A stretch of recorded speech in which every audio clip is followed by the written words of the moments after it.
Yudhishthira Maharaj asked Lord Shri Krishna, what is the name of the Ekadashi that occurs during the light part of the month of Bhadrapada, August, September?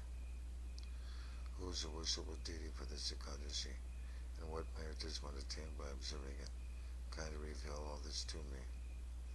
The Supreme Lord Shri Krishna replied, this Ekadashi or Yudhishthira is called Vamana Ekadashi, and it bestows both great merit and ultimate liberation from material bondage. Therefore, because it removes all one's sinful reactions, it is called Jayanti Ekadashi. Just hearing of its glories frees one from all past misdeeds. So auspicious is this fast that observing it bestows the same merit as that earned by performing a horse sacrifice. There is no better Ekadashi than this, because it awards liberation so easily. Thus, if one truly desires freedom from the material world, one should fast in Vamana Ekadashi. While observing this holy day fast, a Vaishnava should lovingly worship the Supreme Lord in his form as Vamana Dev, the dwarf incarnation, whose eyes are like the lotus petals. By doing so, he worships all other deities as well, including Brahma, Vishnu, and Shiva, and at death he undoubtedly goes to the abode of Lord Hare. In all the three worlds, there is no fast that is more important to observe. The reason this Ekadashi is so auspicious is that it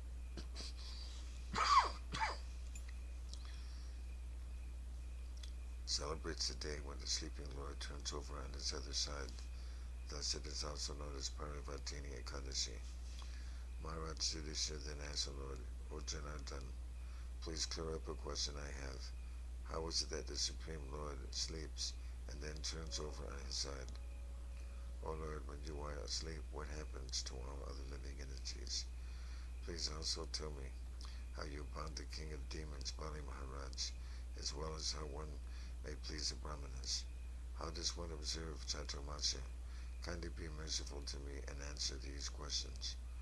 The Supreme Personality of Godhead replied, O Yudhishthira, Lion among kings, I will gladly narrate to you a historical event that simply by being heard eradicates all one's sinful reactions.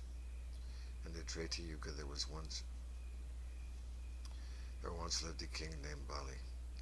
Though born in a demonic family, though born in a demonic dynasty,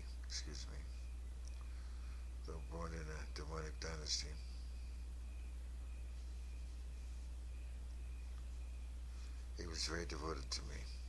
He sang many Vedic hymns to me and performed the Homa ritual just to satisfy me. He respected the twice-born Brahmanas and engaged them in performing sacrifices daily. This great soul had a quarrel with Indra, however, that eventually defeated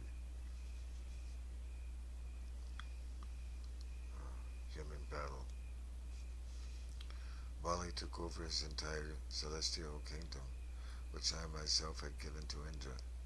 Therefore Indra and all the other demigods, along with many great sages, approached me and complained about Bali Maharaj, bowing their heads to the ground and offering many sacred prayers from the Vedas. They worshipped me along with their spiritual master Brihaspati. Thus I agreed to appear on their behalf as the dwarf Vamana Dev, my fifth incarnation. King Yudhishthira said, O Lord, how was it possible for you to conquer such a powerful demon in a dwarf's body? Please explain this clearly, for I am your faithful devotee. The Supreme Lord Shri Krishna replied, though a dwarf, I was a Brahmana, and I approached Bali Maharaj to ask him for alms in the form of land. I said, O Bali, please give me just 3 steps of land in charity. Such a small piece of land will be as good as all the 3 worlds for me. Bali agreed to grant my request without lengthy consideration, but as soon as he vowed to give me the land, my body began to expand into a gigantic transcendental form. I covered the entire earth with my feet, all of Bhuvarloka with my thighs, the Svarga heavens with my waist, Mahaloka with my stomach, Janaloka with my chest, Tapaloka with my neck, and Satyaloka with my hidden face. I covered the entire material creation, Indeed, all the planets of the universe, including the sun and moon, were encompassed by my gigantic form. Seeing this, the astonishing, seeing this astonishing pastime of mine, all the demigods, including Indra and Shesha, the king of snakes, began to sing Vedic hymns and offer prayers to me. Then I took Bali by the hand and said to him, O sinless one, I have covered the whole earth with one step, and all the heavenly planets with a second. Now where shall I place my foot to measure the third step of land you promised me? Upon hearing this, Bali Maharaj bowed down and offered me his head.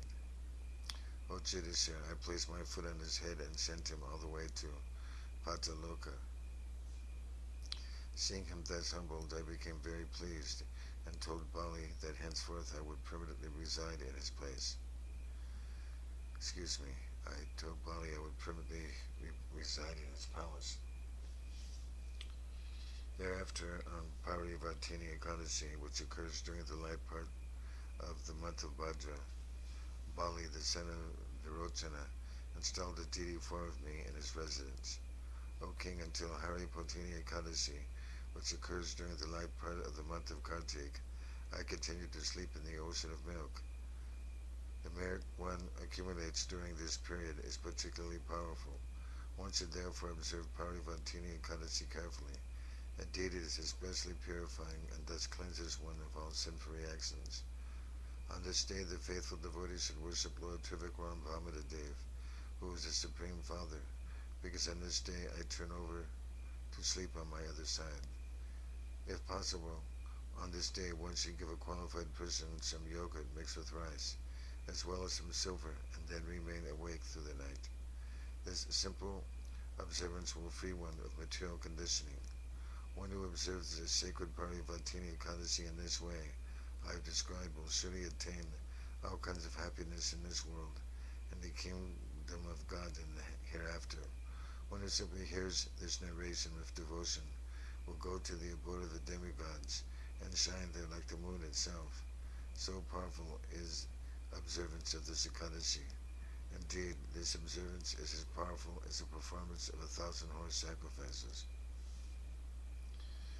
Thus ends the narration of the glories of Parivartini Ekadasi or Vamana Ekadasi, which occurs during the light part of the month of Vajrapada from the Brahma Vaivata Purana. Notes. Anyone interested in observing the Chaturmasya fast should consult the chapter entitled Chaturmasya Mahatmya in the Bhavisa Uttara Purana.